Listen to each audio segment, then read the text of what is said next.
Hello dear students, అందరికీ నమస్కారం. Welcome to our channel biology simple YouTube channel and mobile app. Dear students, చాలామంది railway prepare అవుతున్న అభ్యర్థులు ఎవరైతే ఉన్నారో అందరికీ కూడా బయాలజీ మెటీరియల్ కోసం అడుగుతూ ఉన్నారు కదా. సో మనం తయారు చేసినటువంటి ఈ పీడిఎఫ్ ఏదైతే ఉందో ఇది మన 3rd క్లాస్ నుంచి 10th క్లాస్ దాకా ఉన్నటువంటి ఎన్సీఆర్టీ పుస్తకాలని గ్యాదర్ చేసి సమాచారం రాయడం జరిగింది విత్ ప్రూఫ్స్. అంటే మీరు టెక్స్ట్ బుక్లో కూడా వెతుక్కోవచ్చు అనమాట. అంటే నేను చెప్పింది ఉందా లేదని చెప్పి ప్రూఫ్స్తో పాటు తయారు చేయడం జరిగిందండి.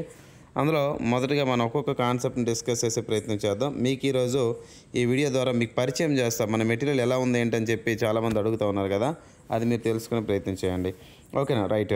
సో మనం ఇక్కడ జంతువుల్లో పోషణ అంటూ ఉన్నాం. సో జంతువుల్లో పోషణ, వాస్తవానికి పోషణ అంటే ఏంటంటే ఇది ఒక జీవి మనుగడ సాధించాలి అంటే, మనం బ్రతికి ఉండాలంటే కనుక దానికి కొంత మొత్తంలో ఆహారం అవసరం. ఆహారం ద్వారా మన శరీరానికి ఏమందిస్తూ ఉన్నామంటే శక్తిని అందించడం జరుగుతూ ఉంది. ఏమందిస్తున్నాం అనండి, శక్తిని అందిస్తూ ఉన్నాం అనమాట. అలాంటి శక్తి అనేది ఏదైతే ఉందో మనం ఆహారం ద్వారా అందిస్తున్నాం కదా, ఆ శక్తిలో ఆహారంలో ఏముంటాయి సార్ అంటే పోషకాలు ఉంటాయి. ఏముంటాయండి, పోషకాలు ఉంటాయి అన్నమాట. ఓకేనా, పోషకాల ద్వారా మనం ఆహారం ద్వారా తీసుకుంటే కనుక పోషకాలు లోపలికి వెళ్ళి శక్తిని తయారు చేస్తాయి. ఓకేనా. సో ఇందులో మనకి 7th క్లాస్లో ఏంటి జంతువుల్లో పోషణ అని చెప్పి పాఠం ఇవ్వడం జరిగింది. దాన్ని న్యూట్రిషన్ ఇన్ యానిమల్స్ అని చెప్పి ఉన్నటువంటి పాఠం. ఓకేనా, మీకు రెగ్యులర్గా మన పీడిఎఫ్లో ఉన్నటువంటి లెసన్స్ ఏవైతే ఉన్నాయో వీడియో రూపంలో మనం ఆల్రెడీ చెప్పాం, ఫ్రీ క్లాసెస్ అని చెప్పి యూట్యూబ్లో. ఓకేనా, సో ఇలా మీకు ఈ మెటీరియల్ని చదువుతూ ఎక్స్ప్లెయిన్ చేయాలా లేకపోతే డైరెక్ట్గా బోర్డు మీద చెప్పాలనేది నాకు మీరు కామెంట్ బాక్స్లో కామెంట్ చేయండి. మీరు కామెంట్ చేసే దాన్ని బట్టి నేనైతే ఫాలో అవ్వడం జరుగుతుంది. ఓకేనా, యాప్లో కంటెంట్ యాడ్ చేస్తానా, సో యాడ్ చేయడం జరుగుతుంది. ఈ రోజు నుంచి ఆల్రెడీ స్టార్ట్ చేసే కంటెంట్ వితిన్ 1 వీక్లో కంటెంట్ అంతా కంప్లీట్ చేస్తా. మరి యూట్యూబ్లో ఫ్రీ క్లాసెస్ అని చెప్పాను కాబట్టి ఇందులో భాగంగా మీకు మన పీడిఎఫ్లో ఉన్నటువంటి డేటా, అంటే పీడిఎఫ్లో ఉన్నది ఏదైతే ఉందో అదే నేను బోర్డు మీద చెప్తా, కానీ పీడిఎఫ్లో ఉన్నది చెప్తే ఒక పాయింట్ కూడా మిస్ అవ్వకుండా మీ ఎగ్జామ్ పాయింట్ ఆఫ్ వ్యూలో యూజ్ అవుతుంది అనమాట. ఓకేనా, అందుకోసం అని చెప్పి విత్ ప్రూఫ్స్తో కూడా చెప్పడం జరుగుతుంది. మరి జంతువుల పోషణలోనే మనకి ఇది 7వ తరగతిలో ఉంది. ఏ పుస్తకం అంటే ఆంధ్రప్రదేశ్ పుస్తకం సెమ్ 1 పేజ్ నెంబర్ 22 నుంచి 46 మధ్యలో ఈ లెసన్ కనిపిస్తూ ఉందండి. ఓకేనా, రైట్.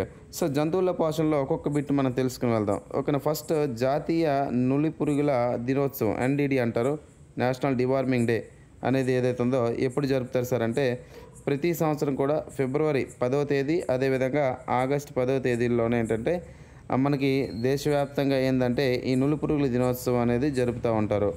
ఓకేనా, యాక్చువల్గా ఈ నులి పురుగులు అనేవి ఏవైతే ఉన్నాయో మన శరీరంలోని చిన్నపిల్లల్లో, ఓకేనా, పాఠశాల స్థాయి పిల్లలు ఎవరైతే ఉన్నారో వాళ్ళకి ఏంటంటే చిన్న ప్రేగుల్లోనే మనకి వామ్స్ అనేవి వస్తాయి. నులి పురుగులు ఉంటాయి. నులి పురుగులు చంపడానికి ఆల్బెండజోల్ అని పిలుస్తున్నటువంటి మాత్రలను నోటి ద్వారా అందిస్తారన్నమాట. దాన్ని చూయింగ్ చేయాలి, నమిలి మింగడం అనేది జరుగుతూ ఉంటుంది. దాని ద్వారా నులి పురుగులను నశింప చేయొచ్చు అనే ఉద్దేశంతో ఏంటంటే జాతీయ వ్యాప్తంగా ఈ ప్రోగ్రామ్ని ఇంట్రడ్యూస్ చేయడం జరిగింది. అయితే దీని యొక్క ముఖ్య ఉద్దేశం ఏంటంటే మనకి 1 నుంచి 19 సంవత్సరాల మధ్యలో వయసు ఉన్నటువంటి పిల్లలు ఎవరైతే వాళ్ళ ప్రేగుల్లో ఉన్న నులి పురుగులను నివారించడం అనేది ప్రధాన ఉద్దేశంగా మనం చెప్తాం. ఓకేనా, అయితే ఇక్కడ చూడండి, మీకు ఆల్రెడీ ముందు చెప్పాను కదా, నేను చెప్పడం జరిగింది ఏంటి అంటే వాస్తవానికి ఆ రోజు అంటే ఎవరైతే ఆ రోజు నులి పురుగుల నివారణ దినోత్సవం చేస్తారో ఆ రోజు ఆల్బెండజోల్ ట్యాబ్లెట్లు ఏవైతే నోటి ద్వారా అందించడం జరుగుతుందండి. ఓకేనా, ఇది ఒకటి. తర్వాత మనకి టెక్స్ట్ బుక్లో ఏదుందో అదే కదా డిస్కస్ చేస్తున్నాం. సో జాంతవ భక్షణ అని చెప్పి ఒక లైన్ ఉందండి ఇక్కడ. ఓకే, జాంతవ భక్షణ అంటే ఇంగ్లీష్లో సాప్రోపైటిక్ న్యూట్రిషన్ అంటారు. ఇంగ్లీష్ PDF కూడా ఉందండి, మీరు అది కూడా తీసుకోవచ్చు. అదైనా 100 రూపీస్ మనకి 3 months వ్యాలిడిటీ ఉంది. ప్రింట్ ఆప్షన్ అనేది ఇవ్వడం లేదు. ఓకేనా, ఆల్రెడీ నా మెటీరియల్ చాలామందికి బయటికి వెళ్ళిపోవడం జరిగింది. ప్రింట్ ఆప్షన్ ఇచ్చే పరిస్థితి అయితే లేదు. మీరు ఇంకా ఆన్లైన్లో చదువుకోవచ్చు. డౌన్లోడ్ ఆప్షన్ అనేది ఆన్లైన్లో ఉంటుంది, యాప్లో డౌన్లోడ్ చేసుకుని మొబైల్లో చదువుకోవచ్చు. ఓకేనా, రైట్. జాంతవ భక్షణ అంటే ఏంటంటే ఈ జాంతవ భక్షణ అనేది దేనికి ఎగ్జాంపుల్, పరపోషణకి ఎగ్జాంపుల్. పరపోషణ అంటే హెట్రోట్రోపిక్ న్యూట్రిషన్, అంటే ఒక జీవి ఇంకో జీవి మీద ఆహారం కోసం ఆధారపడమే పరపోషణ లేదా హెట్రోట్రోపిక్ న్యూట్రిషన్ అంటారు. ఇందులో ఏంటంటే జాంతవ భక్షణలో శరీరం వెలుపల నుండి ద్రవ లేదా ఘన రూపంలో ఆహారాన్ని తీసుకొని శరీరం లోపల జీర్ణం చేసుకునే విధానం జాంతవ భక్షణ. అంటే ఏంటంటే ఫర్ ఎగ్జాంపుల్ శరీరం వెలుపల అంటే జాంతవ భక్షణలో ఏంటంటే శరీరానికి బయట ఉన్నటువంటి భాగాలు ఏవైతే ఉన్నాయో ఈ భాగాల ఆహారాన్ని ద్రవ రూపంలో కానీ లేదా ఘన రూపంలో కానీ ఆహారాన్ని తీసుకొని శరీరం లోపల జీర్ణం చేసుకుంటాయి. ఓకేనా, సో బాడీలో జీర్ణం చేసుకుంటాం. దాన్ని మనం ఏమంటాం అంటే జాంతవ భక్షణ అంటారు. ఇవన్నీ ఎక్కడండి, 7th class text book, NCERT text book, Andhra text book ఒకటే కదా. సో అందుకే ప్రూఫ్స్తో పాటు ఇచ్చాను, మీరు అక్కడ సెర్చ్ చేసుకోవచ్చు అనమాట, నేను చెప్పింది రైట్ రాంగ్ అని చెప్పి. ఓకేనా, మరి జాంతవ భక్షణ అన్నాను. జాంతవ భక్షణలో ఉన్నటువంటి దశలు ఏంటి అంటే మనకి సాప్రోపైటిక్ న్యూట్రిషన్లో ఉన్నటువంటి ఫేజెస్ ఏంటో చూద్దాం. మొదటిది ఏంటంటే అంతర్గహనం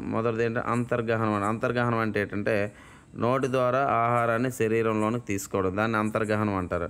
ఓకేనా. మరి జీర్ణక్రియ అంటే ఏంటంటే ఏదైతే ఆహారం తీసుకున్నా దాన్ని శ్వాసనం చేయాలి. శ్వాసనం చేయడం అంటే ఏంటంటే ఆ ఫుడ్ లోపల ఉన్నటువంటి న్యూట్రియంట్స్ అన్నిటిని తీసుకొని ఆ సంక్లిష్టమైనటువంటి ఆహార పదార్థాలు కాంప్లెక్స్ ఫుడ్ మెటీరియల్స్ ఎలా మార్చాలంటే సింపుల్గా మార్చాలి. దాన్నే డైజెషన్ లేదా జీర్ణక్రియ అని చెప్పి అంటారు. తర్వాత ఏంటంటే శ్వాసన. ఏదైతే జీర్ణం అయిపోయింది జీర్ణం అయిపోయిన ఫుడ్ అనేది ఏదైతే ఉందో దాని నుంచి వచ్చే న్యూట్రియంట్స్ ఉంటాయి కదా, అది ఆహారంలో ఉన్నటువంటి న్యూట్రియంట్స్ అనేవి ఏవైతే రక్తంలోకి చేరుకోవడం శ్వాసన అని చెప్పి మనం పిలుస్తాం. దాన్ని ఎసిమిలేషన్ అని చెప్పి మనం పిలుస్తామండి. తర్వాత స్వాంగీకరణం అంటే ఏంటంటే చూడండి ఇక్కడ శ్వాసన అంటే అబ్జార్ప్షన్ అండి. స్వాంగీకరణం అంటే ఎసిమిలేషన్ అంటే ఏంటి, శోషించుకున్న ఆహారం శరీరంలో కలిసిపోవడం, శరీరంలో అన్ని శరీర భాగాలకు కూడా ఈ న్యూట్రియంట్స్ అన్నీ వెళ్ళిపోవడం. అంతా వెళ్ళిన తర్వాత ఏమవుద్దండి, మనకి మల విసర్జన అంటే ఏంది, వేస్ట్ మెటీరియల్స్ అనేవి బయటకు మూత్ర రూపంలో వచ్చేస్తాయి. మూత్రం అదే మల రూపంలో. సో ఇక్కడ మల విసర్జన అంటే ఎక్స్క్రీషన్ అంటారు. మరి జీర్ణం కాని పదార్థాలు ఏవైతే ఉన్నాయో ఈ జీర్ణం కాని పదార్థాలు అనేవి వ్యర్థ పదార్థాలకు మనం చెప్తాం. ఇవేంటి, శరీరం నుంచి బయటికి పంపించేస్తాం అనమాట. వేస్ట్ మెటీరియల్స్ ఏవైతే ఉన్నాయో బాడీలో నుంచి బయటికి పంపించేస్తాం. అలా పంపించడాన్ని ఏమంటే ఎక్స్క్రీషన్ అని చెప్పి మనం పిలవడం జరుగుతుంది. ఏమని పిలుస్తారండి, ఎక్స్క్రీషన్. తర్వాత చూడండి, మరి ఇక్కడ అమీబా తీసుకుందాం. ఓకేనా. అమీబాలోని ఫుడ్ అనేది ఎలా డైజెస్ట్ అవుతుంది అనేది ఇక్కడ మనకి మెన్షన్ చేయడం జరిగింది. సో చూడండి, అమీబా అనేది ఏదైతే ఉందో ఇది సూక్ష్మదర్శినితో మాత్రమే చూడగలిగే ఏకకణ జీవి. అమీబా అనేది ఏదైతే ఉందో it is a unicellular micro organism లేదా ఇది సింగిల్ సెల్డ్ ఆర్గానిజం అని చెప్పి మనం పిలుస్తాం. ఏదండి, అమీబా. ఓకేనా. Okay, right. తర్వాత అమీబా అనేది ఎక్కడ నివసిస్తుందంటే అమీబా ఎక్కడికి నివసిస్తూ ఉంటుందంటే చెరువు నీటిలో నివసిస్తుంది. ఎక్కడ నివసిస్తుందండి, చెరువు నీటిలో కనిపిస్తూ ఉంటుంది. ఓకే. తర్వాత అమీబా కణకవచాన్ని కలిగి ఉండి కణద్రవ్యంలో స్పష్టమైన గుండ్రని కేంద్రకాన్ని అనేక బుడగల వంటి రిక్తికలను కలిగి ఉంటుంది. ఇది ఇంపార్టెంట్ పాయింట్ అండి. ఓకేనా. అమీబా అనేది ఏదైతే ఉందో ఇది సెల్ వాల్ ఉంటుంది. అమీబాలో సెల్ వాల్ ఉంటుందండి. సెల్ వాల్ అంటే కణకవచం అంటారు. కణకవచం ఉంటుంది. ఈ కణకవచం ఉండి కణద్రవ్యం అంటే సైటోప్లాజం. ఈ సైటోప్లాజంలోన ఓకేనా, ఈ సైటోప్లాజం లోపల గుండ్రంగా ఉన్నటువంటి కేంద్రకం అంటే న్యూక్లియస్ ఉంటుంది. అదేవిధంగా అనేక బుడగల వంటి రిక్తికలు అంటే వ్యాక్యూవల్స్ అని చెప్పి మనం పిలుస్తాం. ఏమని పిలుస్తామండి, అనేక రకాల రిక్తికలు అనేవి కనిపిస్తాయి. వ్యాక్యూవల్స్ అని కనిపిస్తాయి. దేనికంటే అవి ఫుడ్ని స్టోర్ చేసుకోవడానికి. తర్వాత అమీబా నిరంతరం తన ఆకారాన్ని స్థానాన్ని మార్చుకుంటుంది. అమీబా అనేది ఏదైతే ఉందో దానికి ప్రత్యేకమైనటువంటి ఆకారం అనేది ఉండదు.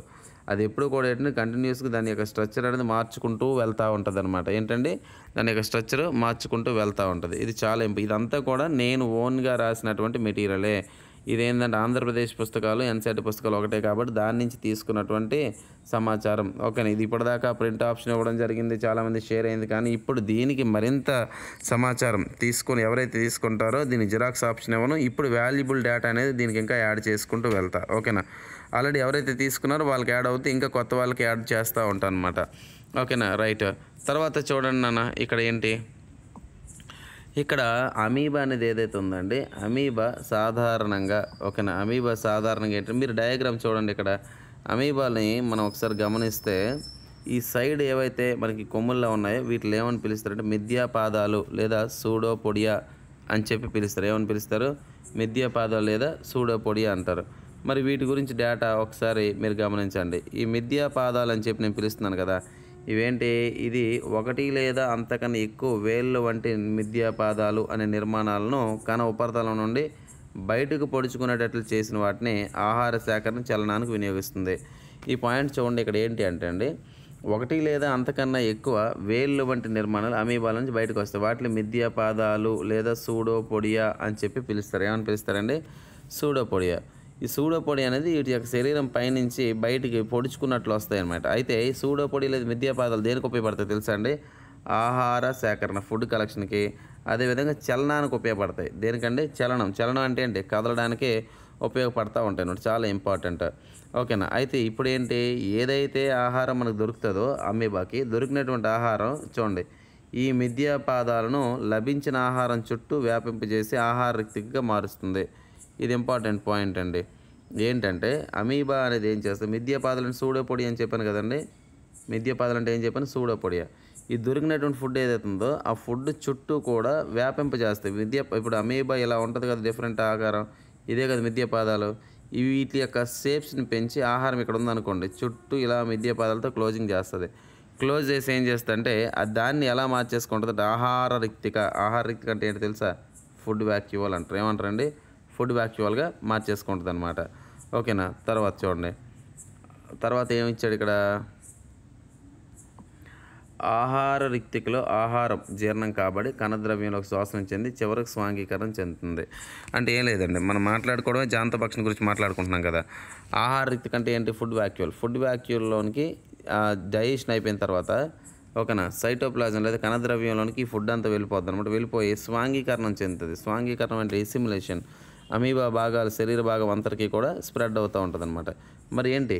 జీర్ణం కాని ఆహార రిక్తికి తెచ్చుకొని ఏదైతే డైజెషన్ అవ్వదో ఆ డైజెషన్ అవ్వని దగ్గర ఏమవుద్ది, ఫుడ్ వ్యాక్యూల్ అనేది ఓపెన్ అయ్యి ఓకేనా, కణ ఉపరితలం నుండి బయటకు పంపబడుతుంది. కణ ఉపరితలం అంటే ఏంటి? ఆ సెల్ అనేది ఏదైతుందో, అమీబా ఒక సెల్లే కదా, అంటే యూనిస్ ఏకకణ జీవే కదా, దాని యొక్క పై భాగం నుంచి బయట భాగం నుంచి ఆ పై ఉపరితలం నుంచి బయటికి పంపించడం జరుగుతూ ఉంటుంది అనమాట. సో ఇక్కడ మనకి కనిపిస్తుంది డయాగ్రామ్లో మనకు మెన్షన్ చేసే రైల్వే పరీక్షలు ఇలాంటివి అడుగుతాడు. ఏంటంటే ఇగోండి ఇక్కడ ఆహారం తీసుకున్నట్టు ఉంది, తర్వాత ఇది ఇక్కడ జీర్ణం అయిపోయింది. జీర్ణం అయిపోయిన తర్వాత వచ్చిన పోషకాలు అన్నింటి కూడా శ్వాసన అబ్జార్ప్షన్ చేసిన తర్వాత వచ్చినటువంటి ఏవైతే ఉన్నాయో అవన్నీ కూడా శరీరం మొత్తం స్వాంగీకరణ చెందాయి.